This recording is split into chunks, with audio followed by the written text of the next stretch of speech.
नमस्कार दोस्तों। सपोज आपके एग्जाम में क्वेश्चन आता है कि इस बार का जो बजट आया है यूनियन बजट 2021-22 इसके तहत सरकार किस तरह से भारत को देश को पैंडमिक से बाहर निकालने की कोशिश कर रही है। मतलब कि ऑब्वियस सी बात है कि इतना बड़ा पैंडमिक आया है, पूरा साल यहां पर कोविड की वजह से गुजरा है और इसमें यहां पर सरकार ने कुछ ना कुछ तो मेथड अपनाया होगा ताकि भारत को जो कॉन्ट्रैक्शन है इस समय जीडीपी का उससे बाहर निकाला जा सके। तो क्या तरीका अपनाया है सरकार ने, ये यहां पर क्वेश्चन अगर आता है तो इसके बारे में आज हम डिस्कस करेंगे। चलिए आगे बढ़ते हैं। मैं हूं अंकित अग्रवाल और अपडेट के लिए आप मुझे फॉलो कर सकते हैं इंस्टाग्राम, फेसबुक और ट्विटर पर। मेरे लेक्चर की हर पीडीएफ आपको फेसबुक पर तो मिलेगी, प्लस साथ में आप मेरा टेलीग्राम चैनल ज्वाइन कर सकते हैं by searching Ankit Agarwal official. और अगर आप यूपीएससी की तैयारी कर रहे हैं तो आपके लिए सुनहरा मौका है स्टडी IQ लैब के लिए स्मार्ट कोर्सेज, जिसके थ्रू आप अपने प्रिपरेशन और भी ज्यादा अच्छे तरीके से कर सकते हैं। तो सबसे पहले बता दूं दोस्तों, यहां पर हम डिस्कस कर लेते हैं कि क्या इंपैक्ट आया है कोविड की वजह से। तो हम सबको पता है कि कोविड-19 का जो पैंडमिक था it has resulted in 7 to 8% of contraction. मतलब इतना तो होना ही है। इस ये वाला जो वित्तीय वर्ष चल रहा है 2020-21 का, तो 7 से 8% का कॉन्ट्रैक्शन हमें देखने को मिलेगा।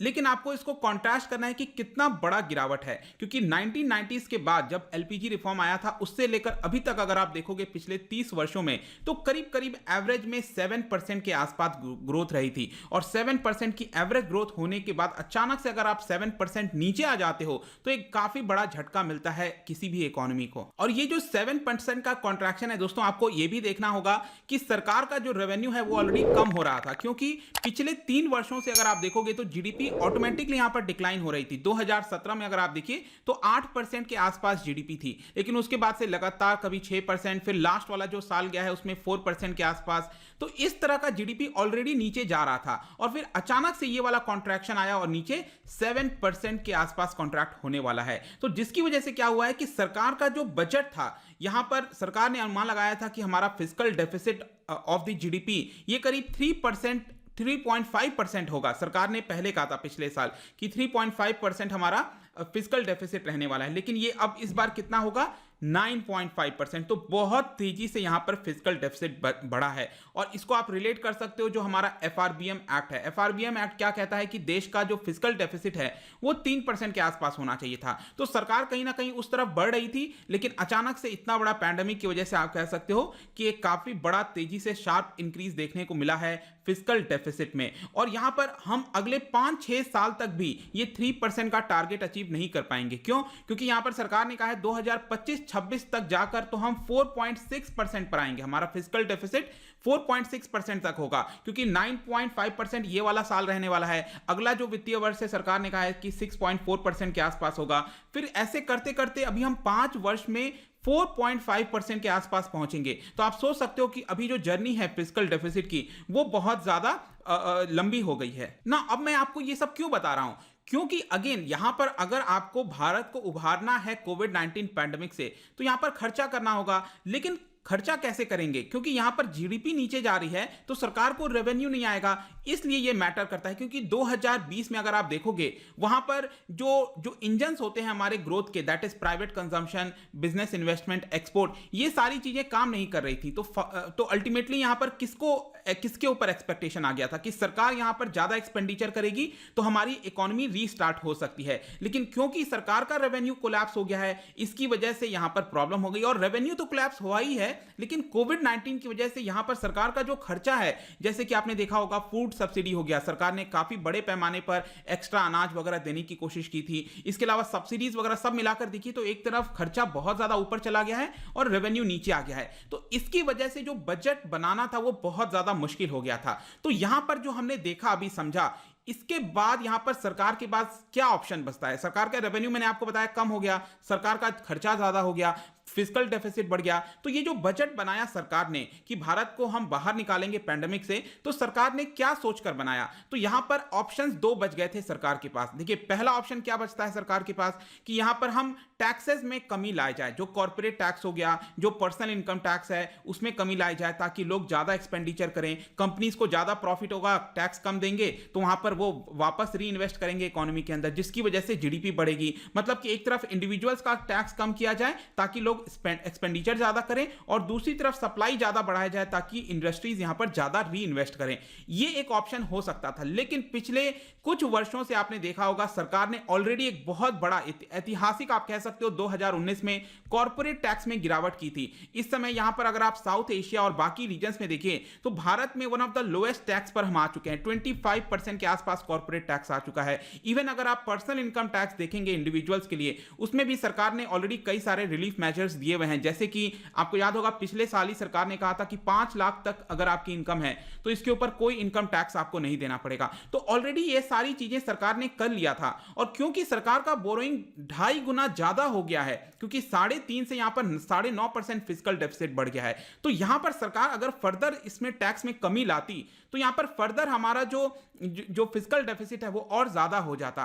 तो ये वाला जो ऑप्शन है कहीं ना कहीं ये हट जाता है। तो फाइनली यहां पर सरकार ने दूसरा ऑप्शन चुना, और ये दूसरा ऑप्शन क्या है कि सरकार एक्सपेंडिचर जो कर रही है उसका तरीका बदल देगी। सरकार कुछ ऐसा करेगी एक्सपेंडिचर के अंदर ताकि लोगों के पास कुछ ना कुछ पैसे आ सके, नौकरी आ सके, और इसके थ्रू हम भारत को उभार सकते हैं। तो बेसिकली पहले नजर में कहीं ना कहीं बजट में यह हमें देखने को मिलता है कि सरकार जो एक्सपेंडिचर कर रही है उस एक्सपेंडिचर का जो नेचर है वो यहां पर चेंज किया गया। अब मैं ऐसा क्यों कह रहा हूं, क्योंकि अगले वित्तीय वर्ष दैट इज 1 अप्रैल 2021 से सरकार जो खर्चा करेगी वहां पर सरकार ने कहा है कि हम कैपिटल एक्सपेंडिचर पर ज्यादा खर्चा करेंगे बजाय रेवेन्यू एक्सपेंडिचर पर। यहां पर सरकार का कहना है कि कैपिटल एक्सपेंडिचर हो गया, जैसे कि रोड्स हो गया, एसेट का निर्माण हो गया, उस पर हम ज्यादा खर्चा करेंगे रादर देन जो रेवेन्यू एक्सपेंडिचर है। रेवेन्यू एक्सपेंडिचर में सरकार का जो डे टू डे का एक्सपेंडिचर होता है, सैलरीज, पेंशन, सब्सिडीज, इस तरह के जो खर्चे होते हैं सरकार उस पर बहुत नहीं करेगी। यहां पर कैपिटल एक्सपेंडिचर पर सरकार ज्यादा खर्चा करेगी। तो ये मेन क्रक्स है। आई होप कि अगर इस तरह का क्वेश्चन आता है कि यहां पर पैंडेमिक से निकालने के लिए सरकार ने क्या किया, तो ये आपको लिखना होगा कि जो नेचर है एक्सपेंडिचर का सरकार ने उसको चेंज करने का फोकस किया है, इसके थ्रू सरकार करेगी। अब ये मैं आपको कुछ डेटा के हिसाब से बताता हूं कैपिटल एक्सपेंडिचर पर सरकार क्यों ज्यादा ध्यान दे रही है। ऐसा देखिए, टोटल एक्सपेंडिचर इस साल कितना होने वाला है, इस साल होने वाला है 34 लाख करोड़ के आसपास, 34.5 लाख करोड़ के आसपास। ये आप कंपेयर कर सकते हो पिछले साल यहां पर कितना रहा था, सॉरी ये आपका अभी वित्तीय वर्ष का है 34.5 लाख, और जो अगला साल आएगा सरकार कितना खर्च करने वाली है, इट इज 34.8 लाख। ऑल्दो मैं आपको बता दूं कि सरकार ने पिछले साल अनाउंस किया था कि हम 30.5 लाख 30.5 लाख के आसपास खर्चा करेंगे, लाख करोड़ के आसपास खर्चा करेंगे, लेकिन पैंडेमिक की वजह से सरकार को यह आंकड़ा बढ़ाना पड़ गया, 4 लाख करोड़ और एक्स्ट्रा खर्च किया सरकार ने, तो इसीलिए आपको यह 34.5 लाख दिख रहा है। तो टोटल एक्सपेंडिचर अगर हम बात करें बजट 2021 में सरकार ने रखा है 34.8 लाख करोड़, ठीक है, तो इसको आप ध्यान रखिएगा। इस 34.8 लाख करोड़ में आप देख सकते हो सरकार का रेवेन्यू एक्सपेंडिचर कितना होगा, सैलरीज, पेंशन, सब्सिडीज के ऊपर सरकार 29.9 लाख करोड़ रुपए खर्च करेगी। ये आप याद रखिएगा, 34.8 लाख करोड़ में से 29.9 लाख करोड़ रुपए सरकार रेवेन्यू एक्सपेंडिचर पर खर्चा करेगी। तो आप सोचोगे रेवेन्यू एक्सपेंडिचर तो बहुत ज्यादा है, तो देखिए ऑलरेडी ये बहुत ज्यादा ही होता है हमेशा से। कैपिटल एक्सपेंडिचर पर सरकार अब आप देख सकते हो 5.54 लाख करोड़ रुपए खर्चा करने वाली है, और ये आप इमेजिन कर सकते हो कि पिछले साल हमने कैपिटल एक्सपेंडिचर पर कितना खर्चा किया था, 4.39 लाख करोड़, ठीक है। तो उसके मुकाबले ये काफी बड़ा जंप हमें कैपिटल एक्सपेंडिचर पर देखने को मिल रहा है। सो यहां पर हम कह सकते हैं कि जो सबसे सिग्निफिकेंट टेक अवे है इस साल के बजट का वो ये है कि सरकार ने यहां पर जो कैपिटल एक्सपेंडिचर है उसको ज्यादा फेवर किया है रादर देन रेवेन्यू एक्सपेंडिचर, क्योंकि हमेशा से अगर आप देखोगे चाहे कोई भी सरकार हो, ये वाली सरकार हो, पिछली वाली सरकार हो, उन्होंने हमेशा क्या किया था, रेवेन्यू एक्सपेंडिचर पर ज्यादा फोकस करते थे, क्योंकि वो थोड़ा सा टेम्पटिंग होता है ना, जैसे रेवेन्यू एक्सपेंडिचर पर सरकार ज्यादा थोड़ा सैलरी दे देगी, सब्सिडीज बढ़ा देगी, इससे क्या होगा, सामने दिखेगा कि सब कुछ हाँ ये कितना अच्छा हो रहा है। लेकिन यहां पर अगर हमें सस्टेनेबल इकोनॉमिक ग्रोथ चाहिए तो हमें रेवेन्यू एक्सपेंडिचर के बजाय कैपिटल एक्सपेंडिचर पर ज्यादा खर्चा करना चाहिए, तभी सस्टेनेबल होगा।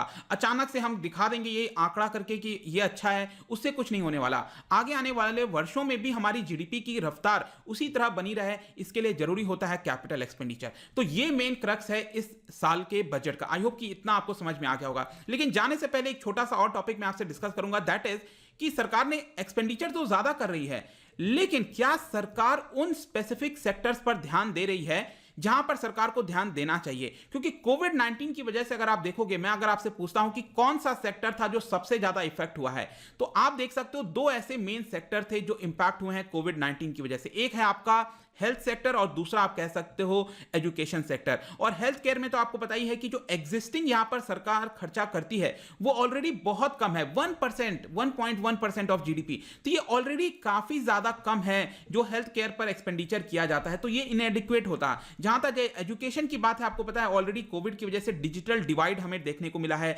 बहुत सारे ऐसे स्टूडेंट्स हैं जिनके पास इंटरनेट कनेक्टिविटी, डिजिटल डिवाइसेस नहीं थे, जिसकी वजह से उनका एजुकेशन काफी बड़े पैमाने पर हैम्पर हुआ है। तो क्या सरकार ने इन दो सेक्टर पर ध्यान दिया है? ओवरऑल एक्सपेंडिचर पर हम देख सकते हैं कि हां, सरकार कैपिटल एक्सपेंडिचर पर ज्यादा खर्चा कर रही है, लेकिन क्या सरकार इन दो सेक्टर्स पर ध्यान दी है? तो इसमें अगर आप देखोगे तो फाइनेंस मिनिस्टर ने जरूर अपने स्पीच में बोला था कि हम हेल्थ, एजुकेशन, इंक्लूसिव डेवलपमेंट पर ज्यादा ध्यान देंगे, ये हमारा सेंटर पॉइंट होगा। लेकिन अगर आप इन तीनों चीज पर देखोगे तो सरकार का जो एक्सपेंडिचर है वो आपको कहीं ना कहीं कम दिखेगा। क्यों ऐसा मैं कह रहा हूं? क्योंकि फॉर एग्जांपल आप हेल्थ को लेकर देखिए, सरकार कह तो रही है कि हम 137% हेल्थ के ऊपर ज्यादा एक्सपेंडिचर कर रहे हैं, लेकिन यहां पर कई सारे एक्सपर्ट्स का यह मानना है कि सरकार ने ये जो जंप दिखाया है 137% का हेल्थ के ऊपर, वो कहीं ना कहीं सही नहीं है, क्योंकि सरकार यहां पर कई सारे आंकड़े को जोड़ दे रही है। जैसे कि कोविड-19 वैक्सीनेशन के ऊपर यहां पर क्या है, ये तो आपका वन टाइम एक्सपेंडिचर है, ऐसा तो है नहीं कि आगे आने वाले हर वर्ष यहां पर कोविड-19 की वैक्सीन दी जाएगी। तो ये 35,000 करोड़ रुपए भी सरकार ने इसके अंदर जोड़ लिया है हेल्थ के ऊपर। इसके अलावा फाइनेंस कमीशन ने ग्रांट के लिए कहा था वाटर सैनिटेशन के लिए, वो वाला भी आंकड़ा यहां पर जोड़ लिया है, इसलिए हमें ये 137% का जंप देखने को मिल रहा है। लेकिन एक्चुअल में अगर आप देखोगे तो हेल्थ के ऊपर कोई बड़ी मात्रा में ऐसा एक्सपेंडिचर नहीं कर रही है। जहां तक एजुकेशन की भी सवाल है, तो आप देख सकते हो कि सरकार ने अनाउंस किया था कि न्यू एजुकेशन पॉलिसी के तहत यहां पर जो एग्जिस्टिंग स्कूल्स हैं उसको हम बेटर प्लान करने की कोशिश करेंगे। ट्राइबल स्टूडेंट्स के लिए एकलव्य मॉडल जैसा रेसिडेंशियल स्कूल बनाया जाएगा। लेकिन अगर आप एजुकेशन पे भी अगर आप देखोगे एलोकेशंस यहां पर जो सरकार खर्चा कर रही है वो कम हुआ है। 2020-21 में सरकार ने 99,000 करोड़ खर्च किया था, इस साल सरकार कर रही है 93,000 करोड़ रुपए ही। तो एजुकेशन और हेल्थ दोनों पर कहीं ना कहीं जो एलोकेशन होना था वो शायद नहीं हुआ है, हम ये कह सकते हैं। लेकिन हाँ, इस ओवरऑल बजट को हम कह सकते हैं कि सरकार ने जो नेचर है एक्सपेंडिचर का वो कैपिटल एक्सपेंडिचर पर किया है। तो आई होप दोस्तों अगर इससे रिलेटेड कोई भी क्वेश्चन आता है तो आप काफी कंफर्टेबली अब यहां पर इसको सॉल्व करने में सक्षम हो जाएंगे। तो यहां पर जाने से पहले एक क्वेश्चन लेकर आया हूं आपसे इकोनॉमी से रिलेटेड रिगार्डिंग करंट अकाउंट। यहां पर बैलेंस ऑफ पेमेंट जो होता है उसके अंदर जो करंट अकाउंट होता है उससे रिलेटेड आपको बताना है कौन से कंपोनेंट इसके अंदर आते हैं। इसका जो राइट आंसर है मैं अपने इंस्टाग्राम पर तो डालूंगा ही, अगर आप इंस्टा पे नहीं हो कोई बात नहीं, टेलीग्राम से ले सकते हैं। मैं कई सारे एमसीक्यूज यहां पर डालता रहता हूं स्टोरीज के फॉर्म में, आप जाकर प्ले कर सकते हो। अगर आप मुझसे इकोनॉमी पढ़ना चाहते हैं, कोई भी कोर्स परचेज करना चाहते हैं, स्टडी IQ ऐप पर जा सकते हैं। आई होप की वीडियो आपको पसंद आया होगा। मिलता हूं आपसे next time, till then thank you very much, see you soon.